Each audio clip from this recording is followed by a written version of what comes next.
Robbie, please say a few words. Thank you very much.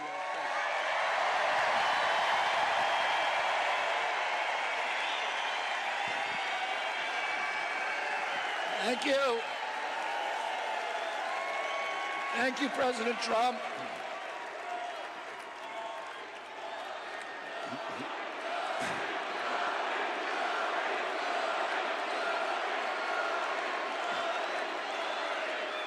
Thank you.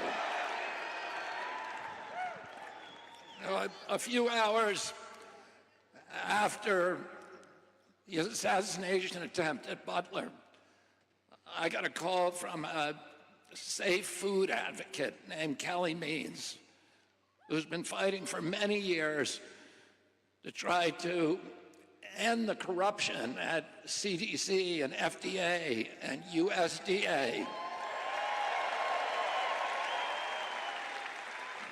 And these institutions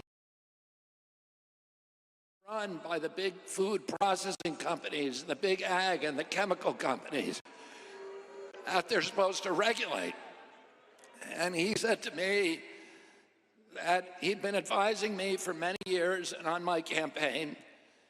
And he told me that night that he was also advising President Trump.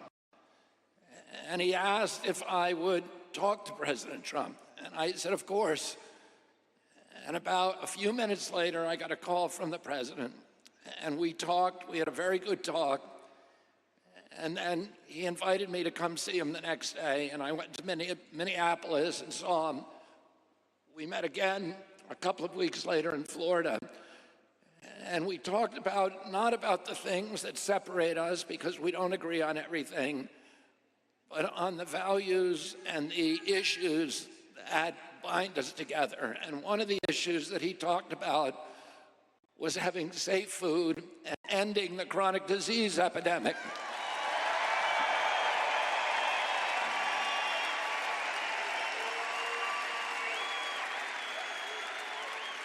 Our children are now the unhealthiest, sickest children in the world. Don't you want healthy children? And don't you want the chemicals out of our food? And don't you want the regulatory agencies to be free from corporate corruption? And that's what President Trump told me that he wanted. He also told me that he wanted to end the grip of the neocons on U.S. foreign policy.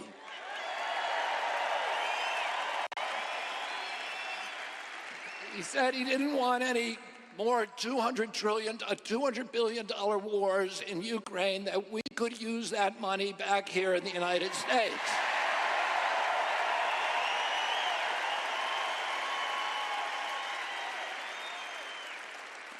And the safest, the best way to build a safe America is to rebuild our industrial base and rebuild the middle class in this country.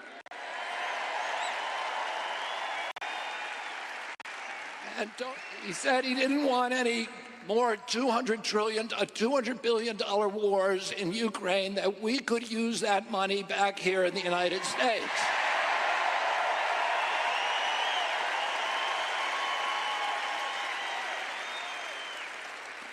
And the safest, the best way to build a safe America is to rebuild our industrial base and rebuild the middle class in this country.